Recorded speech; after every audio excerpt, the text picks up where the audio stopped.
దేవుడు మనలందరినీ ప్రేమించి ఈ శ్రేష్టమైన దివ్యమైన సమయాన్ని దేవదేవుడు మనందరికీ దయచేసినందుకు మన మధ్యలో ఆత్మస్వరూపుగా ఉన్న యేసయ్యకి మొట్టమొదటిగా నా హృదయపూర్వకమైన వందనాలు యేసయ్యకి చెల్లిస్తూ ఉన్నా. మీరు కూడా శ్రద్ధా భయభక్తులు కలిగి మంచి ఫలములు ఫలించి యుగయుగాలు తండ్రితో ఆనందించాలా అన్న ఆశ కలిగి ఆకాంక్ష కలిగి దైవ సన్నిధిలో కూర్చున్న మిమ్మలను అభినందిస్తూ అందరికీ ప్రభు పేరిట వందనాలు తెలియచేస్తున్నాను. దేవుని బిడ్డలారా, మనము ఈరోజు ఒక జనరల్ టాపిక్ ధ్యానం చేయబోతున్నాం. అదేంటంటే పరిశుద్ధులను గూర్చిన వివరణ. మనము మూలవాక్యంగా పేతురు రాసిన మొదటి పత్రిక 1వ అధ్యాయం 14 నుంచి 16 వచనాలు మూలవాక్యంగా తీసుకుంటాం. ఇందులో ఉన్న మాట ఏంటంటే పేతురు మాట్లాడతాడు. ఏమని? పాత నిబంధనలో ఉన్న సాక్షాత్తు యూదులతో దేవుడు చెప్పిన మాట, నేను పరిశుద్ధుణ్ణి గనుక మీరును పరిశుద్ధులై ఉండుడి. సో ఇప్పుడు యేసుక్రీస్తును నమ్మిన వారితో చెప్తున్న మాట, నేను పరిశుద్ధుణ్ణి గనుక మీరును కూడా పరిశుద్ధులై ఉండండి అని ఒక మాట ఉంది అక్కడ. సమస్త ప్రవర్తన విషయములనుంది. పేతురు రాసిన మొదటి పత్రిక 1వ అధ్యాయం 14 నుంచి 16. నేను పరిశుద్ధుడై ఉన్నాను కనుక మీరును పరిశుద్ధులై ఉండుడని వ్రాయబడి ఉన్నది. కాగా మీరు విధేయులకు పిల్లలై మీ పూర్వపు అజ్ఞాన దశలో మీకుండిన ఆశలను అనుసరించి ప్రవర్తింపక మిమ్మును పిలిచిన వాడు పరిశుద్ధుడై ఉన్న ప్రకారము మీరును సమస్త ప్రవర్తన యందు పరిశుద్ధులై ఉండుడి. ఇక్కడ 3 పాయింట్స్ ఉన్నాయి, గమనించారా మీరు? మొదట, దేవుడు ఏమై ఉన్నాడు? పరిశుద్ధుడు. 2, మానవుడు ఏమై ఉన్నాడు? పాపి. నెంబర్ 3, పాపి అయిన మానవుడు ఏం కావాలి? దేవుని వలె పరిశుద్ధుడు కావాలి. ఈ 3 పాయింట్సే 3 అంశాలు ఇప్పుడు మనం చూడబోతున్నాం. మొదట, ఒక మనిషి ఎలా పరిశుద్ధుడు కాగలడు, లేదా మనుషులు ఎలా పరిశుద్ధులు కాగలరు? మనం పరిశుద్ధులం అవ్వాలంటే ఏం చేయాలి? అది మొదటి అంశం. ఇక రెండో అంశం ఏంటంటే, పరిశుద్ధులం అయినప్పటికీ కూడా మనుషులో ఏముంటాయి? కొన్ని లోపాలు ఉంటాయి. ఆ లోపాలకు గల కారణాలు ఏమిటి? అది రెండో అంశంలో చూస్తాం. 3, ఈ లోపాలను ఎలా జయించగలం? ఈ లోపాలను ఎలా జయించి పరిశుద్ధులుగా మనము కొనసాగలం అన్న దాని మీద 3 అంశంగా చూస్తాం. మనం చదివిన ఈ భాగములో ఉన్న ఈ 3 మాటలను ఆధారం చేసుకొని 3 అంశాలుగా పరిశుద్ధతను గూర్చి ధ్యానం చేయబోతున్నాం. ప్రార్థన. ప్రేమగల తండ్రి, వాక్యమనే రొట్టె విరచి ఆత్మకు జీవాహారంగా పెట్టి మమ్మలను సర్వ సత్యములోనికి నడిపించమని యేసుక్రీస్తు నామమున అడుగుచున్నాము తండ్రి, ఆమేన్. ఓకే, వినండి. దేవుని బిడ్డలారా, గమనించండి. మొదటి అంశం, పరిశుద్ధులము ఎలా అవుతాం? ఓకే, ఇప్పుడు బైబిల్ అంతటిలో అంటే ముఖ్యంగా అంటే పాత నిబంధన కానీ క్రొత్త నిబంధన కానీ టోటల్గా పరిశుద్ధులు అవ్వడానికి మూలవాక్యం చూపిస్తాను మీకు. ఓకేనా? అపొస్తలుల కార్యం 15వ అధ్యాయం 9వ వచనం. వారి హృదయములను విశ్వాసం వలన పవిత్రపరచి మనకు. చాలమ్మా, ఇక్కడ ఏమనుంది? మనము పవిత్రపరచబడాలంటే ఏముంటే చాలట? అంతే. That is faith. వినండి. అబ్రహాము యెహోవాను నమ్మెను, అది అతనికి నీతిగా, అంటే పరిశుద్ధపరచబడెను. ఓకేనా? ఇక నోవాకు కూడా అంతే. ఆ తరమ వారిలో ఆయన ఎదుట నోవాకు ఎలా ఉన్నాడు? అంటే పరిశుద్ధపరచబడ్డాడు. కాబట్టి విశ్వాసం అనేది మనిషిని ఏం చేస్తుంది? పరిశుద్ధపరుస్తుంది. అయితే ఇప్పుడు ప్రశ్న, విశ్వాసము అన్నది క్రైస్తవేతరులకు లేదా? Yes or no? ఉంది. ఫర్ ఎగ్జాంపుల్, విశ్వాసముతోనైనా నీళ్ళల్లో స్నానం చేస్తారు, మరి పరిశుద్ధత వస్తుందనేగా వాళ్ళ నమ్మకం. అలాగే విశ్వాసముతోనైనా వెంట్రుకలు తీయించుకుంటారు, అంటే పరిశుద్ధత వస్తేనే కదా. విశ్వాసముతోనైనా వాళ్ళు దాన ధర్మాలు చేస్తారు, అంటే పరిశుద్ధత పుణ్యం వస్తుందనే కదా. ఇట్లా లోకరీతిగా లోకములో చాలామందికి విశ్వాసం ఉంది. ఏ విషయంలో? మేము పరిశుద్ధులము కాగలం. అర్థమైంది అనుకుంటాను మీకు. నేను ఏ తప్పు కాబట్టి పరిశుద్ధులం, అబద్ధము ఆటముల కాబట్టి పరిశుద్ధులం. కదా. ఇది లోకం లేక క్రైస్తవేతరుల యొక్క అభిప్రాయం.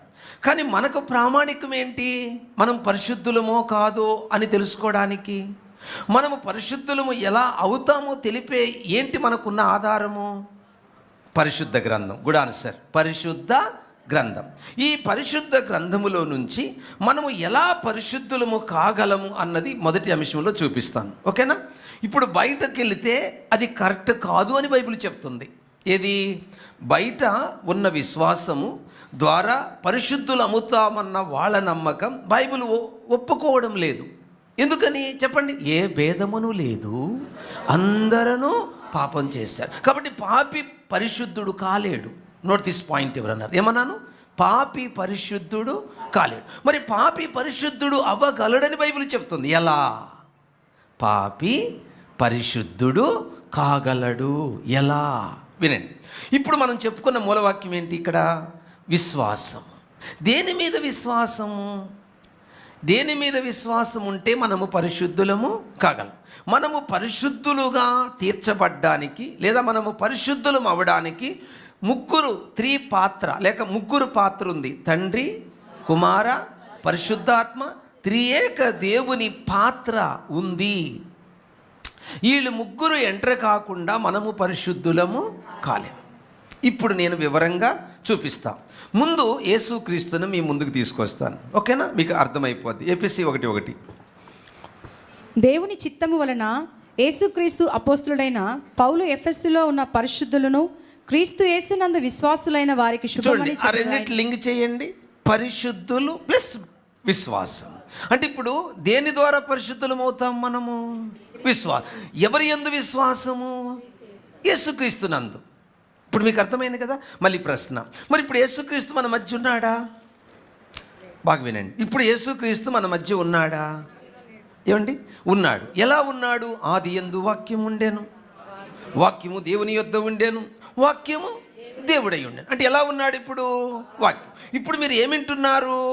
వాక్యం. ఇప్పుడు ఈ వాక్యము నమ్మడము ద్వారా మనం ఏమవుతున్నాము? చదువమ్మ. ఎఫెసీ పత్రిక 5:27. అటువలే క్రీస్తు కూడా సంఘమును ప్రేమించి అది కలంకమైనను ముడత అయినను అట్టిది మరి ఏదైనను లేక పరిశుద్ధమైనదిగాను నిర్దోషమైనదిగాను మహిమగల సంఘముగాను ఆయన తన ఎదుట దానిని నిలువపెట్టుకొనవలనని వాక్యముతో ఉదక స్నానము చేత దానిని పవిత్రపరచు. చూసారా? పవిత్రత అన్న, పరిశుద్ధత అన్న, శుద్ధి అన్న, ఇవన్నీ పర్యాయ పదాలు. వినండి. అంటే వాక్యాన్ని నమ్మినప్పుడు ఒక పాపి ఏమవుతున్నాడు? పరిశుద్ధుడవుతున్నాడు. వాక్యమైన యేసుక్రీస్తు. అంటే యేసుక్రీస్తు మన కొరకు ఏం చేశాడు? మన పాపాల కోసము సిలువలో యజ్ఞమయ్యాడు. అంటే బలిపశువు. మన కొరకు చనిపోయి తిరిగి లేచాడు. ఈ విషయాన్ని నేను స్పెసిఫిక్గా నమ్మినప్పుడు నేనేమవుతున్నాను? పరిశుద్ధురాలుగా అవుతున్నాను. దీన్నే పొజిషనల్ శాంక్టిఫికేషన్ అంటారు. స్థాయపరమైన పవిత్రీకరణ. పరలోక సుప్రీంకోర్టు మనకి ఏమని జడ్జిమెంట్ ఇస్తుంది? యేసుప్రభు నమ్మగానే జస్టిఫికేషన్ అంటే నీతిమంతులుగా తీర్చబడుట.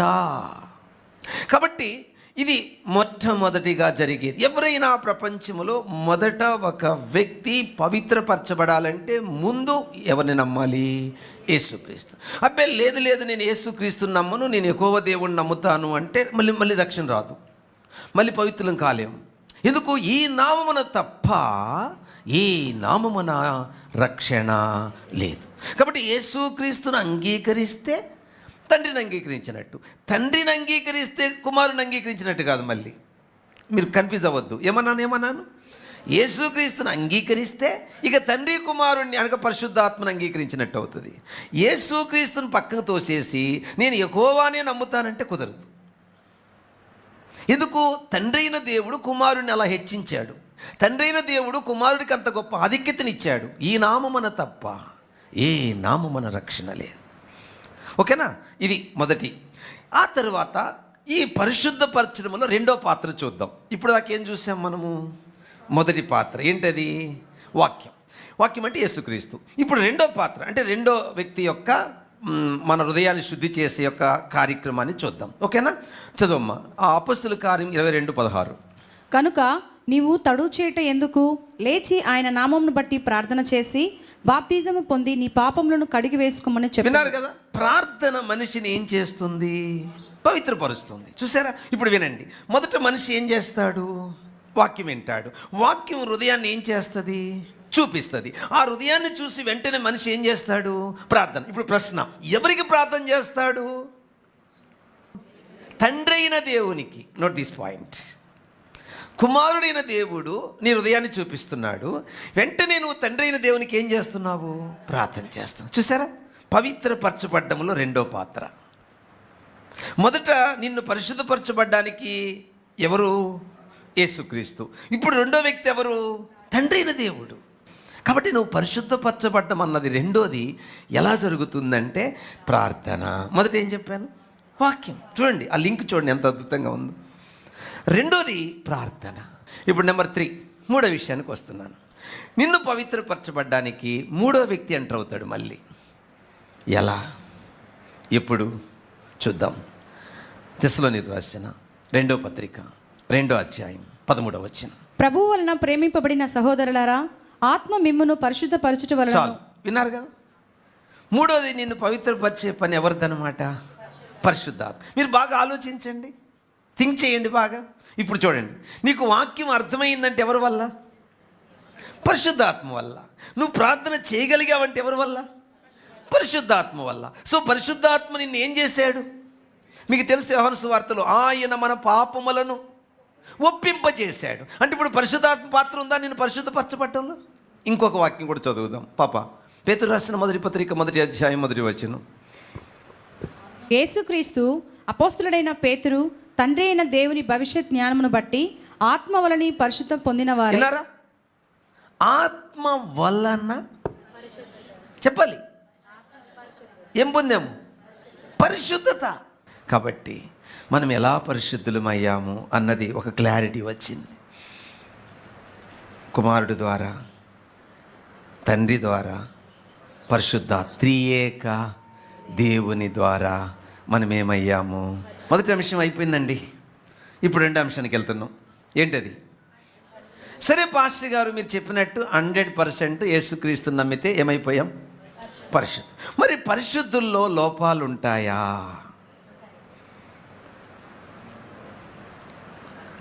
లోపాలు ఉండడానికి గల కారణాలు చూపిస్తాను ఇప్పుడు. యేసు ప్రభు నమ్మగానే పైనుంచి ఊడిపడ్డ దేవదూతల్లా కొంతమంది బిల్డప్ ఇస్తారు. ఎందుకు ఇస్తారో తెలియదు నాకు. ఇప్పుడు చూపిస్తా వాళ్ళ బిల్డప్ ఏంటో. ఓకే, చూద్దాం. లోపాలు ఎందుకు ఉంటాయో చూపిస్తాను ఇప్పుడు. ఓకేనా? Right, start. ఓకే పాప. కొరింథీయులకు రాసిన 1వ పత్రిక 3వ అధ్యాయం 1వ వచనం. సహోదరులారా, ఆత్మ సంబంధులైన మనుషులతో మాట్లాడినట్టు నేను మీతో మాట్లాడలేకపోతిని. శరీర సంబంధమైన మనుషులే అనియు క్రీస్తునందు పసిబిడ్డలే అని. ఆగండి.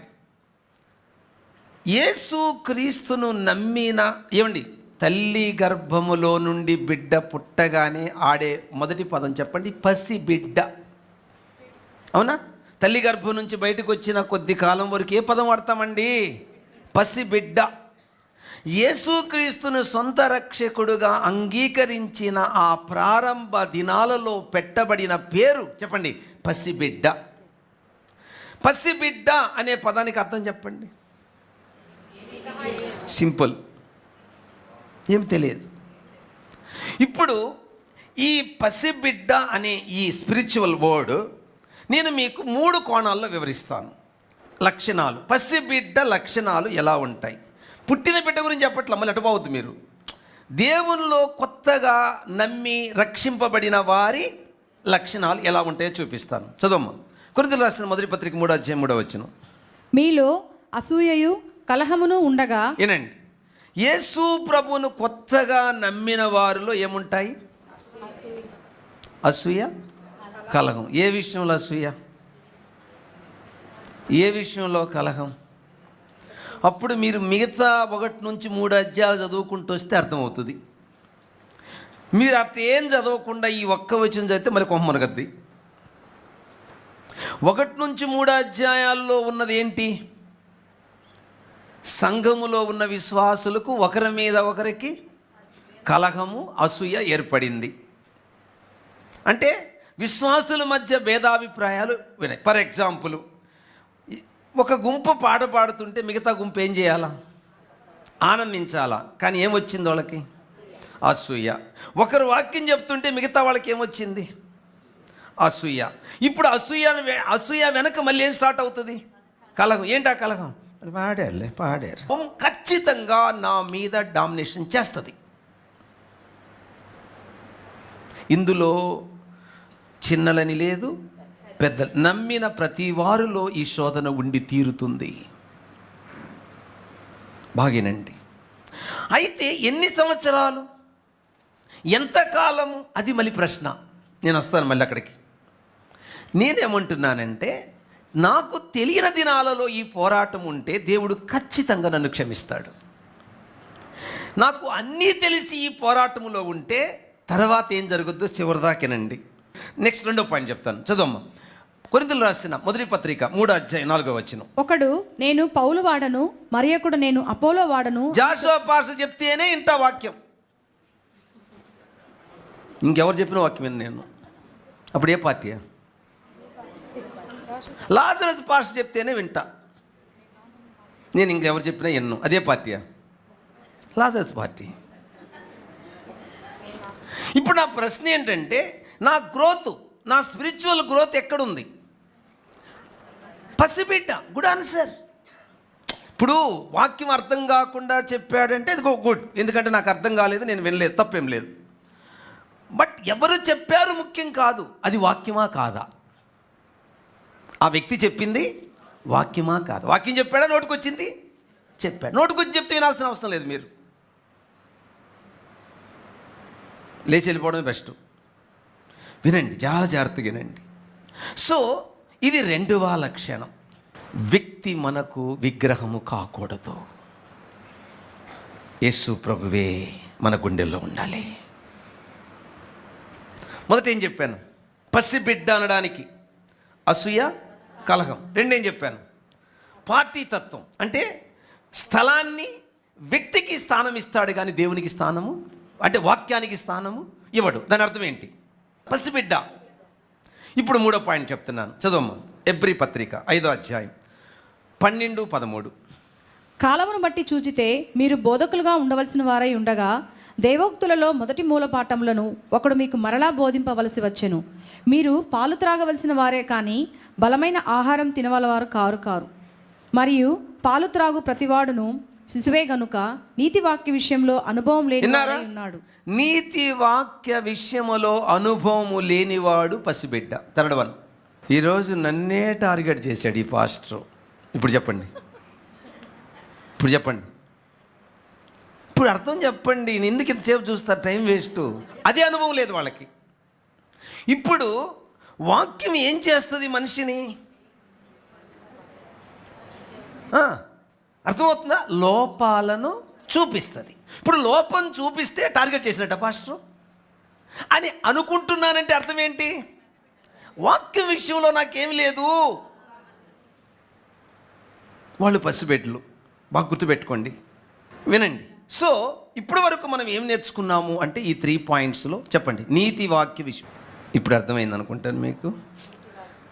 రెండో అంశం అయిపోయింది. ఏంటది?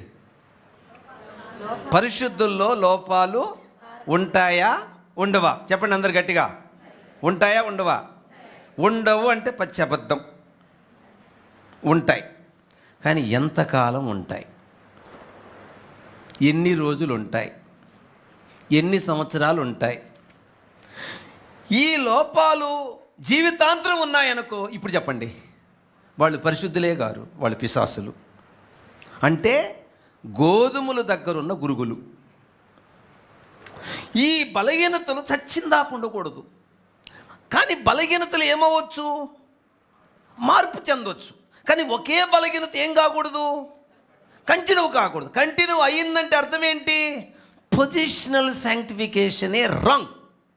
స్థాయపరమైన పవిత్రీకరణ నా చేత ఏం చేయించదు? పాపం. అదే మాట యోహాను రాసిన మొదటి పత్రిక 3:9 ఉంది. ఆ వానిలో ఆయన బీజము ఉండును గనుక వాడు పాపము చేయుడు. కానీ గ్రీకులో కొనసాగలేడు.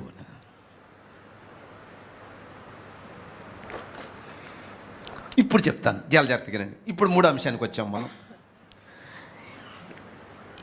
ఇతను ఇప్పుడు చూడండి, ఫర్ ఎగ్జాంపుల్, పుట్టిన బిడ్డ ఎప్పుడు బోర్లు పడతాడు? 4, 5. చూడండి ఎంత బాగా చెప్తున్నారు. ఆ తర్వాత ఎప్పుడు దోగాడతాడు? 6, 7. ఆ తర్వాత ఎప్పుడు నడుస్తాడు? ఆ తర్వాత ఎప్పుడు మాటలు స్టార్ట్ అవుతాయి? అంటే మీరు ఇప్పుడు నేను ఎన్ని చెప్తా ఉంటే టక టక టక ఎందుకు చెప్తున్నారు అంటే, ఏం కనపడుతుంది బిడ్డలో? ఎదుగుదల. అట్లాగే ప్రతి విశ్వాసిలో, రక్షింపబడిన ప్రతి వ్యక్తిలో, ప్రతి పరిశుద్ధుల్లో ఏం కనబడాలి? ఆ ఎదుగుదల ఎలా ఉంటుందో ఇప్పుడు చూపిస్తా, వినండి. పాపా, యాకోబు పత్రిక 1వ అధ్యాయం 21, 22. అందుచేత సమస్త కల్మషమును విర్రవీగుచున్న దుష్టత్వమును మాని లోపల నాటబడి మీ ఆత్మను రక్షించుటకు శక్తిగల వాక్యమును సాత్వికముతో అంగీకరించుడి. వినండి, రక్షింపబడితిమి, రక్షింపబడుతూ ఉన్నాము, రక్షింపబడుదుము. చెప్పండి చెప్పండి చెప్పండి. రక్షింపబడితిమి, రక్షింపబడుతూ ఉన్నాం, రక్షింపబడుదుము. యేసుక్రీస్తు నమ్మగానే ఏమయ్యాం? రక్షింపబడ్డాం. రక్షింపబడి క్రీస్తు శరీరములో సభ్యులమైన తరువాత ఇప్పుడేమవుతున్నాము? అది మీ ఆత్మలను రక్షించగల అంటే ఆల్రెడీ రక్షింపడ్డాం, కానీ మనకున్న లోపాల నుండి అని అర్థం. అక్కడ దీన్నే ఏమంటారు? పవర్ ఆఫ్ సిన్ అంటారు. పాపము యొక్క శక్తి. ఇందాకది ఏంటి? Penalty of sin. ఏది? మనం యేసు ప్రభు నమ్మినప్పుడే రక్షింపడతామే, అదన్నీ ఏమంటారు? పాపము యొక్క శిక్ష అంటే నరకం నుండి రక్షింపడ్డాం. ఇప్పుడు పాపపు పోరాటము నుండి, శక్తి నుండి రక్షింపబడుతూ ఉన్నాం. 22వ వచనం చదవమ్మా. యాకోబు పత్రిక 1వ అధ్యాయం 22వ వచనం. మీరు వినువారు మాత్రమై ఉండి మిమ్మును మీరు మోసపుచ్చుకొనకుండా వాక్య ప్రకారము ప్రవర్తించువారు. ఇన్ని సంవత్సరాలు చూసినా అదే వాక్యం వింటున్నా, కానీ ఏం రాలేదు. ఇప్పుడు చెప్పండి, వీళ్ళు ఎవరు? వీళ్ళు నేర్పు క్రైస్తవులు, మార్పు క్రైస్తవులు కాదు. నేర్పు క్రైస్తవులు ఎప్పుడు కూడా ఒకేలా ఉంటారు, నో చేంజ్. మార్పు క్రైస్తవులు ఎదుగుతూనే ఉంటారు చచ్చిందాకా.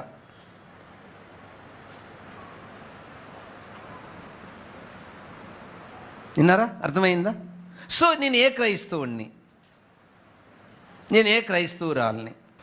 వాక్యము విను మాత్రమై ఉండి వాక్య ప్రకారము ప్రవర్తించకపోతే వాళ్ళు, చెప్పండి, పరిశుద్ధులు కారు. నేర్పు క్రైస్తవులే కానీ మార్పు క్రైస్తవులు కారు. వీళ్ళ వల్ల సంఘానికి చాలా నష్టం ఉంది. ఓకే, ఇప్పుడు మనం సెకండ్ పాయింట్కి వస్తున్నాం. చదువమ్మా. ఇక్కడ ఏమని ఉందంటే, ఆయన వెలుగులో ఉన్న ప్రకారం మనము ఏమవ్వాలి అంటే, ఆ వెలుగు ఎక్కడుంది? వాక్యం. Good answer. వాక్యం హృదయాన్ని ఏం చేస్తుంది? 119వ కీర్తనలు ఏమని చెప్పండి? 105లో, నీ వాక్యము నా పాదములకు నా త్రోవకు అంటే అర్థం ఏంటి? వాక్యం హృదయాన్ని ఏం చేస్తుంది? ఇంగ్లీష్లో ఇల్యుమినేషన్ అనే పదం వాడారు. అంటే మనస్సును ఏం చేస్తుంది? వెలిగిస్తుంది. వాక్యం నా హృదయాన్ని వెలిగించగానే ఏం కనపడ్డాయి ఇప్పుడు నాకు? ఇప్పుడు వెంటనే లోపాలను గుర్తు చేసుకుని ఏం చేయాలి ఇప్పుడు? అది పాయింట్. ఇప్పుడు మళ్ళీ ఎవరికి ప్రార్థన చేస్తున్నాను? అది యేసు నామములో తండ్రికి చేస్తున్నాను. ఇప్పుడు తండ్రి ఏం చేస్తాడు? ఇప్పుడు నేను రక్షింపబడాక చేశానా, రక్షింపబడక ముందు చేశానా? మరి రక్షింపబడక ముందు చేస్తే క్షమిస్తాడు, రక్షింపబడ్డాక కూడా చేస్తే క్షమిస్తాడా? ఇందాక మీకు లాస్ట్లో ఒక పాయింట్ చూపించాను. నీతి వాక్యం విషయములో అనుభవము లేనివారు, అది అంటే నేను ఈ తప్పు చేస్తే వచ్చే శిక్ష ఎంత భయంకరంగా ఉంటుంది. ఈ త్రాగుడు తాగితే, ఈ అబద్ధం ఆడితే, ఈ మందు తాగితే, ఈ పేకాట ఆడితే, లేకుంటే పరాయి స్త్రీ మీద కన్ను వేస్తే, పరాయి పురుషుడి మీద కన్ను వేస్తే ఆ శిక్ష యొక్క పరిమాణం ఎంత భయంకరంగా ఉంటుందో నాకు తెలియదు. చాలా జాగ్రత్తగానండి. సో వాక్యము హృదయాన్ని చూపించాక ఇప్పుడు నేను ఏం చేయాలి? దేవునికి ఏమని చేయాలి? అయ్యా, ఒకసారి కాదు, 2 సార్లు కాదు, 3 సార్లు కాదు, నువ్వు క్షమిస్తూనే ఉన్నావు, నువ్వు భరిస్తూనే ఉన్నావు, నువ్వు సహిస్తూనే ఉన్నావు, నువ్వు ఓర్చుకుంటూనే ఉన్నావు, కానీ నా బలహీనతపై నాకేం రావట్లేదు? జయము రావట్లేదు. పాయింట్ 3. ఇప్పుడు 3వ పాయింట్కి వస్తున్నాం. సో మొదటి పాత్ర ఎవరిది? వాక్యం. 2వ పాత్ర ఎవరిది? తండ్రిది. ఇప్పుడు 3వ పాత్ర ఎవరిదో చూద్దాం. హోలీ స్పిరిట్. రోమా 8:13. మీరు శరీరానుసారంగా ప్రవర్తించిన ఎడల చావవలసిన వారై ఇందురు, కానీ ఆత్మచేత శరీర క్రియలను చంపిన ఎడల జీవించుదురు. మనము పరిశుద్ధతలో ఎదగడానికి 3వ పాత్ర ఎవరిది? చూసారు, ఈయన ఏం చేస్తున్నాడు? మనల్ని వాక్యాన్ని గుర్తు చేస్తున్నాడు. ఆ ప్రార్థన కూడా లే లే ప్రార్థన చేసుకోలే అని చెప్పేది ఈయనే. ఆ వాక్యాన్ని గుర్తు, ఇదిగో నీకే ఈ వాక్యం, నీకే ఈ వాక్యం, నువ్వు దిద్దుకో అని చెప్పేది కూడా ఈయనే. ఈయన ప్రేరేపించినప్పుడు అటు వాక్యానికి, ఈయన ప్రేరేపించినప్పుడు ఇటు ప్రార్థనకి కానీ లోబడితే నువ్వు ఖచ్చితంగా రూపాంతరం చెందుతావు. చేయగలిగింది ఒక్కటే, లోబడ్డమే మనం. ఆ విధంగా లోబడితే మీరు పరిశుద్ధతలో ఎదిగి తీరతారు. ఎన్నైనా నువ్వు పొజిషనల్ శాంక్టిఫికేషన్లోకి రావడానికి 3, ప్రోగ్రెసివ్ శాంక్టిఫికేషన్కి 3, కానీ ఒకటి ఎక్స్ట్రా ఉంది ఇక్కడ. మీకేం చెప్పాను మరి స్టార్టింగ్లో? నువ్వు మొదటి నుంచి చివరి దాకా పసిబిడ్డగానే ఏది రక్షింపబడి, రక్షణ లేకుండా కాదు, రక్షింపబడి నువ్వు పసిబిడ్డగా ఎదగకుండా ఉంటే ఇక్కడ కొట్టి తీరతాడు. ముందు కొట్టడు. 1 నుంచి 5 సంవత్సరాల లోపు కొట్టకూడదండి పిల్లల్ని. కొడితే మీ బిడ్డలు పాడైపోతారు. 6 నుంచి 12 దాకా కొట్టి తీరాల. ఇప్పుడు చూడండి, ప్రారంభ దశలో ఒక్క దెబ్బ కూడా కొట్టడు యేసుప్రభు ఎవరిని. నీకు ఎన్నో విషయాలు చెప్పి చెప్పి చెప్పి చెప్పి అంతా చెప్పి అయినా నువ్వు వినవలే. అప్పుడు నిన్ను కొట్టి తీరతాడు. చదువమ్మా ఎబ్రీ పత్రిక 12వ అధ్యాయం 10-11 వచనాలు. వారు కొన్ని దినముల మట్టుకు తమకిష్టం వచ్చినట్టు మనలను శిక్షించిరి, కానీ మనము తన పరిశుద్ధతలో పాలు పొందవలనని మన మేలు కొరకే ఆయన శిక్షించుచున్నాడు. మరియు ప్రస్తుత మందు సమస్త శిక్షయు దుఃఖకరముగా కనబడుచున్నదే కానీ సంతోషకరముగా కనబడదు. అయినను దాని యందు అభ్యాసం కలిగిన వారికి అది నీతియును సమాధానకరమైన ఫలమిచ్చును. దేవుని పిల్లలారా, ఆలోచించండి. ప్రేమతో కొడుతున్నాడు. శత్రువు చావాలని కొడతాడు, మనం మారాలని తండ్రి కొడతాడు, మనము బాగుపడాలని తండ్రిని కొడతాడు.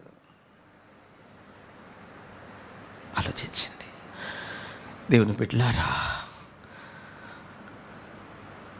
ఇంత ప్రేమించే దేవుడు ఎక్కడైనా మనకున్నాడా? మనము భ్రష్టులము కాకూడదని, మనము నాశనం అవ్వకూడదని, మనము నరకానికి పోకూడదని, మనము భవిష్యత్తులో బాగుండాలని, మన భవిష్యత్తు బాగుండాలని, ఆ తండ్రి ఎదుట కలకల్లాడుతూ మన జీవితం ఉండాలని ఎంత తప్పిస్తున్నాడు ఈ తండ్రి. నీకు తెలుసా? నేను పరిశుద్ధుణ్ణి కనుక నా పిల్లలు కూడా పరిశుద్ధత లేకుండా మనం ఆయన్ని అందరం లేచి నిలబడదాం. ప్రార్థన. ప్రేమ కలిగిన తండ్రి, దయగలిగిన నా యేసయ్య, ఈ దినమున నాతో మాతో మా అందరితో పరిశుద్ధతను గూర్చిన, పరిశుద్ధులను గూర్చిన విషయాన్ని విశదీకరించినందుకు నీకు మహిమ కలుగును గాక. తండ్రి, పరిశుద్ధులం ఎలా అవుతామో చెప్పారు, పరిశుద్ధుల లోపాలకు కారణాలు చెప్పారు, పరిశుద్ధుల లోపాలను ఎలా జయించగలరో చెప్పి పరిశుద్ధతలో ఎలా కొనసాగగలరో చెప్పారు. ఆ పరిశుద్ధతలో కొనసాగకపోతే నీ గుండె ఎంత పగిలిపోతుందో చెప్పారు. ఆ పరిశుద్ధతలో ఎదక్కపోతే నువ్వు ఎంత ఏడుస్తున్నావో చెప్పావు.